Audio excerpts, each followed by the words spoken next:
ladies and gentlemen, welcome to the video. And today we're going to be looking at my GoPro Hero8 Black. And I bought this, let me cut it off, because I wanted to have something to shoot footage with when I was going to St. Thomas. And I bought one and it was a dud. And that was super frustrating because I've never been to St. Thomas before. But I ended up coming back and trading it in, and this one works fine.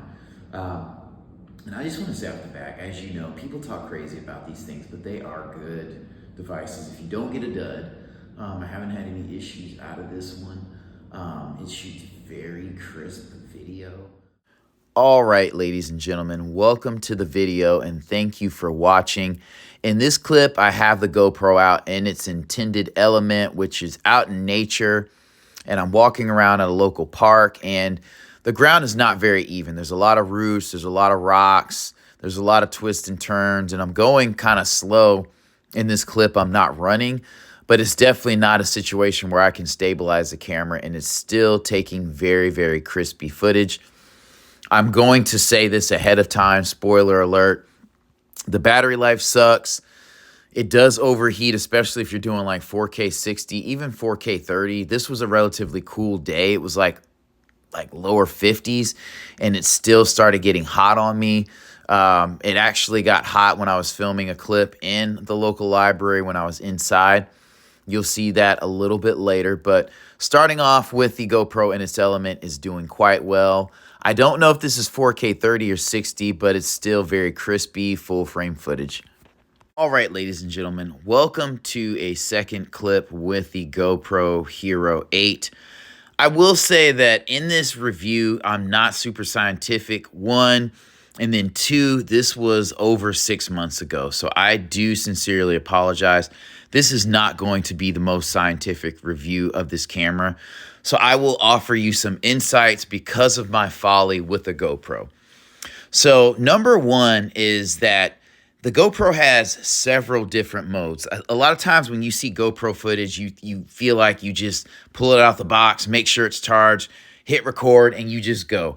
And you can do that, but you must understand the GoPro has like regular mode, steady, super steady, 4K 30, 4K 60, and several other frames where you can do full size, you can do wide angle, you can do ultra wide. So there's a lot of different things to play with and modes you want to be mindful of when you're filming. On this one, I do not have it on its most actionable setting or action ready setting. As you can see, it's very jittery, very jumpy.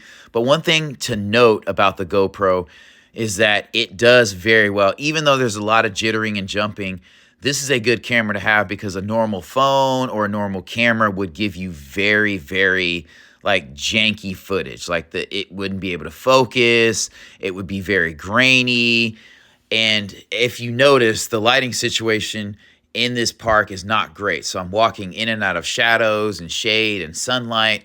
And so all in all, the GoPro is doing very well.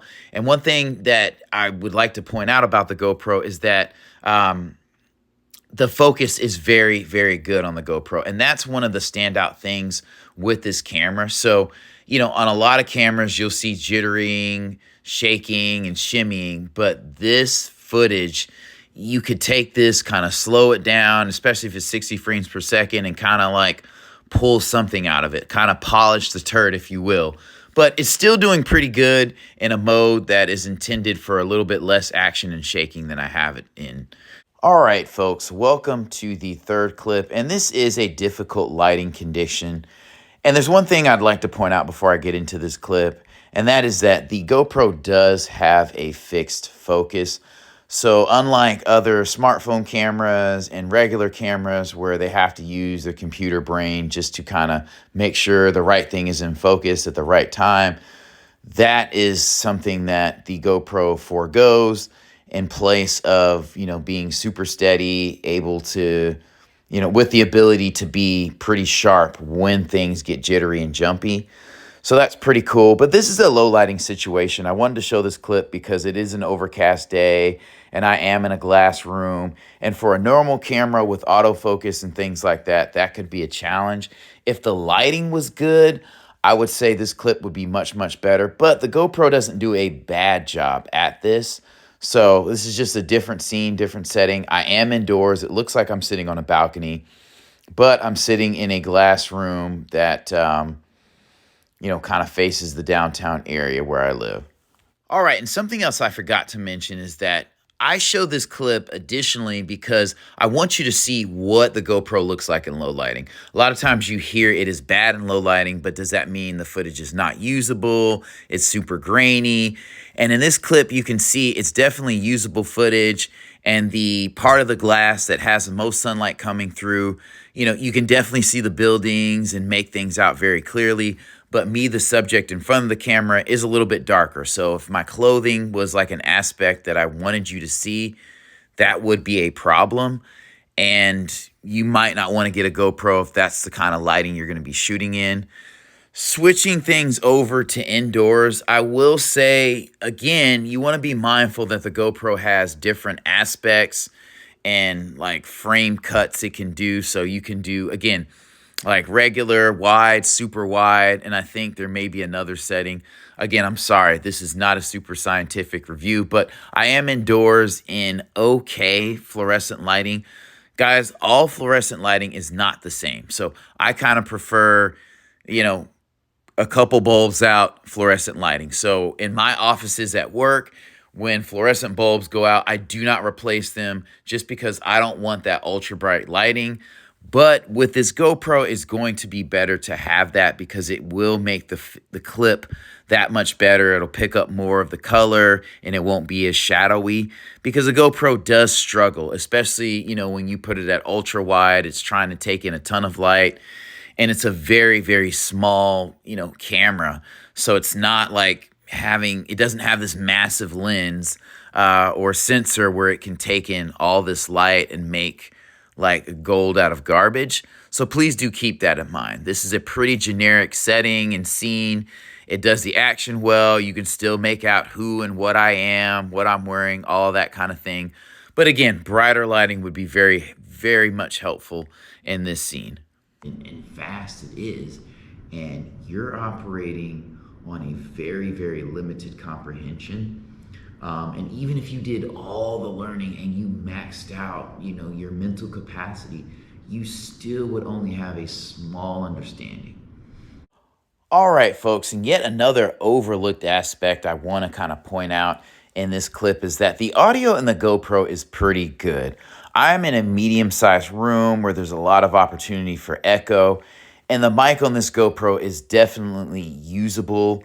I would say if 5 is average, I would give it a 6. People say it's trash, but they're comparing it to like professional microphones and things like that. So a lot of times when you watch these reviews and people are coming from like high-tech situations or they have a very dynamic range of options as far as equipment and tech goes, they'll often dump on the mics. But if you're somebody who shoots with a smartphone, an old smartphone, a newer smartphone, or a very basic camera, this audio is going to be very usable, very good. If you're standing at a distance, obviously, if I was filming a car standing 15 feet away in the open air, I would not do it. So I'm about, I don't know, maybe 3-4 feet from the camera, and the audio is very good, in my opinion. Just good enough to use to post something online when audio is not the focus, it's the content and what I'm actually saying. So again, context and the concentration of what you're shooting matters. If audio is a big thing, like a podcast, and it's kind of boomy and echoey and not a great quality, that's definitely going to impact, what you're trying to produce. So please do keep that in mind. It's very compact. I can put this in my pocket, easily tote it around and carry it. If you're doing action, stationary stuff, this thing is great. And you've all seen GoPro footage where people have mounts on helmets, on motorcycles and things like that. They're great. But I want to talk about why I am not going to be keeping this one. And it's just the fact that for me, I really have no use for it. And so I may get one again in the future, but I don't do a lot of action stuff. And when I do things, I'm usually sitting or I'm walking around. All right, ladies and gentlemen, I wanted to interrupt the main video clip for a couple thoughts before I conclude it and get into the meat of the video. In the main clip, you will notice that the iPhone actually does let me down. So the 14 Plus that I'm about to unbox in this clip is the one I'm using at our downtown library to film.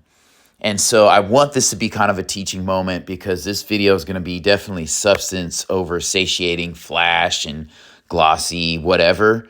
And this is something to note. Whenever you have an autofocus camera like the iPhone 14 Plus, a very, very good camera system. That's the one that I use to do pretty much all of my filming now. I have a 13 Pro Max that I use as my regular phone, and they're great cameras, but it kind of shows one of the challenge of autofocus. So I'm in a glass room, and it's hard for the camera to see what should be in the foreground. And what's not helping it is that it's very overcast that day. So if you'll notice in the video, I kind of want to explain, it is pretty much out of focus and blurry the entire time. And if you notice with the GoPro footage, it was not. The footage was dim, it was kind of shadowy, dark, but it was in focus because that camera is fixed focus. So that is going to be a plus if, of the GoPro system. If you're sitting in good lighting or you're in a room where you can increase the lighting to where it's very good, I would recommend the GoPro. If you're making clips that are, I would say, under 8 minutes, it's good. And if you don't need a device to edit on directly, it's even better. But it does overheat indoors, and the battery life is not great. And again, you want to have bright white fluorescent lighting. But I wanted to point that out. Like, the video is definitely grainy, and I'm sorry and sad to report the iPhone kind of let me down in this situation, and I understand it. It is a terrible lighting situation, and being in a glass room, it just does not help. So usually if there's something solid in the background and you sit in the foreground, the iPhone can use its laser and figure out, okay, this is what I need to focus on. But with that glass and low lighting, it's completely thrown off. So I apologize the decreased quality of that clip. And I wanted to explain why, because it's helpful to know these types of things. At least in my opinion, it is. All right, folks, and one other thing I would like to say before I go back to the main clip is that I don't do the greatest job of explaining the disparity between battery life on the iPhone and the GoPro. I would say, I could run down the GoPro's battery by half in 10 to 12 minutes outdoors doing stuff, and I don't even have it on max settings. And so it's one of those things where it's is the battery going to go first or is it going to overheat? Either way, I'm going to miss out on important memories or something I want to film. And with the iPhone, I can go hours shooting. Especially with the 14 Plus, I highly recommend it if you're needing something to shoot on, just because it doesn't have some of the features of the Pro Max models, but that helps save on battery life. It's easier to hold because it's larger and it has a bigger battery. So please do keep that in mind. Battery life is going to be 3 times plus greater in the iPhone than it is on the GoPro, and you could burn the GoPro out in half an hour, easy in my opinion. And at the same time, this is very, very good footage that I shot on the GoPro. I just set it up on top of something and hit record. I didn't tweak a bunch of settings. I didn't get a special mount. It's really good for grab, go, point, and shoot. Just keep the aforementioned things in mind. And you can definitely use this. If, you were in somewhere in some sand dunes or you were in a rainy place, this would be an excellent device to have, especially if you're going to be around water. But that's really not the case with me. And there are some drawbacks on this that are kind of glaring. And I don't know, this is a very setting specific device to me. So the first thing that I don't like is the battery life. It runs down really, really quickly. Whereas if I'm using a phone, I can shoot, for a good deal and still have life left on the phone and go to a different place. And, this GoPro, when I shoot, the battery runs down very, very quickly. I don't know, in half an hour, half the the battery's gone. If you get one, I mean, you definitely want to have like, you know, additional batteries, but when you're kind of on the go, it's frustrating. And that wouldn't be bad if it didn't. This is the second thing I don't like about it, is that it overheats. So this is a Hero8. This is not a new one. I don't even know what the new one is right now, but it can shoot 4K 60. I was at another library shooting 4K 30, and about 16 minutes in, the device overheated and shut down. And that was just frustrating. I mean, this is an air-cooled building. It was probably like 70 degrees in there. I wasn't moving it around a lot. I had it on, you know, 4K 60, and it just overheated. And I'm just, you know, that is unacceptable. And so sometimes I shoot car videos outside, or, you know, just in different environments. And if it cannot handle 70 degrees just sitting on a tripod, that's gonna be a problem. And it took a while to cool down too. That's probably my biggest thing. Like when I first got this, I have some footage that hopefully I'll be able to insert in this video. And I'm like filming, and granted I'm doing 4K 60, I'm testing the stability and everything like that. And this thing gets noticeably warm. Almost like you need some kind of cooling pack on it. So even if I was an adventurous person, like aside skiing and stuff, this thing would easily overheat and shut down. So hopefully the newer ones are better than that. And, you know, the mic is decent. It's just as good as any other iPhone or Samsung phone. Probably better than the Samsung phones. Again, the footage is super crisp and everything like that. You know, it's easy to use. I mean, you can start it immediately recording by pressing this button, or you can press this one to cut it on. And, you know, it says 8 black here. It shows what mode you're shooting in here. And I love this little display here. The reason why I didn't get the 9 is because it has the same processor and RAM, I believe. And all right, ladies and gentlemen, at this time I want to apologize for the poor quality of the footage again. In this part of the video, I'm trying to show you the different sides and the buttons of the GoPro. It is, again, a very compact, small form factor where it's simple buttonry.